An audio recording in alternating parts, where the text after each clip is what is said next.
seria, dentro desse cenário, um sinistro declinável? Vamos supor, o cara descumpre... O cara bebê no voo, o piloto. Pode ser também, teve um filme lá, né? Só que o cara bebeu e estacionou de ponta cabeça. Como é que chama esse filme? Esse filme O Voo. É o voo. O Voo. O voo. Mas, por exemplo, uma situação... por exemplo, da Chapecoense lá, que o cara descumpriu uma série de normas e eventualmente não teve gasolina para chegar. Isso é analisado num sinistro? Esses descumprimentos podem chegar a acarretar numa... Sim, você pode ter descumprimentos por erro, né, de piloto, ou por negligência, né? Então, são situações diferentes. Você negligenciar uma regulamentação é um risco excluído. Tá bom. Mas isso não é realmente tão comum na aviação. Né? Tá. Na brasileira também isso é bem... Existem diversos controles. A nossa aviação é muito controlada, né? Para você decolar de um aeroporto para outro, você precisa fazer um plano de voo.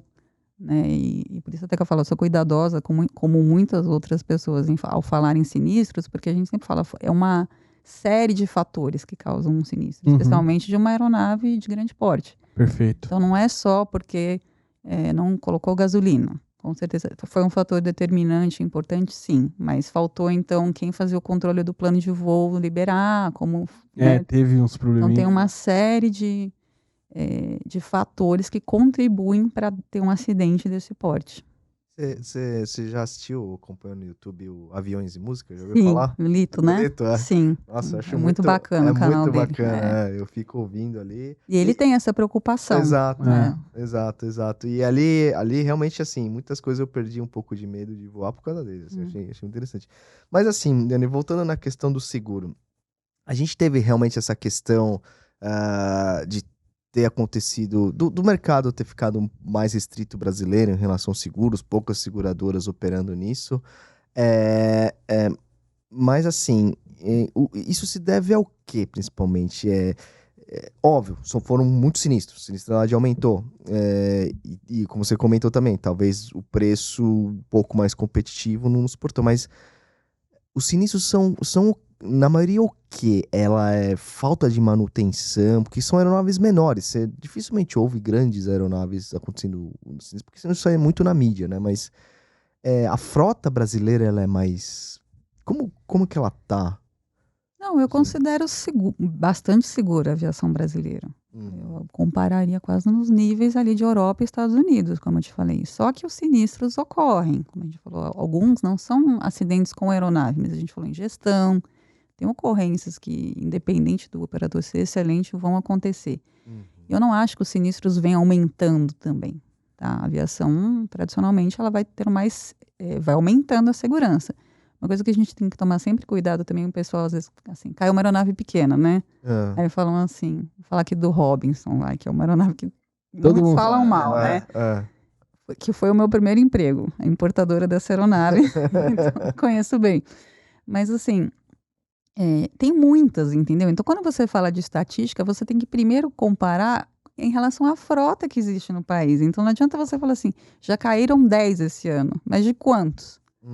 Em comparação com outro que caiu 1, mas que de repente tinha só 10 no país. Então, primeira comparação é você ter a noção do volume também, de quantas aeronaves, né, tem daquele modelo específico.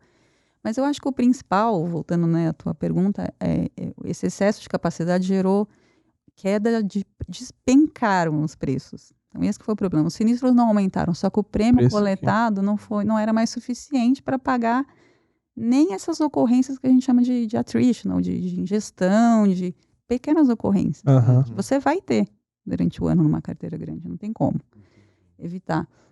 E somado a isso, uma coisa assim que a gente não considera tradicionalmente no mercado, assim, o seguro aeronáutico precisa, são limites muito altos, né? Você falou ali, né, para voar a Europa, enfim. Geralmente em dólares, milhões de dólares. Então, assim, você precisa de uma capacidade grande, né, para segurar essa aeronave.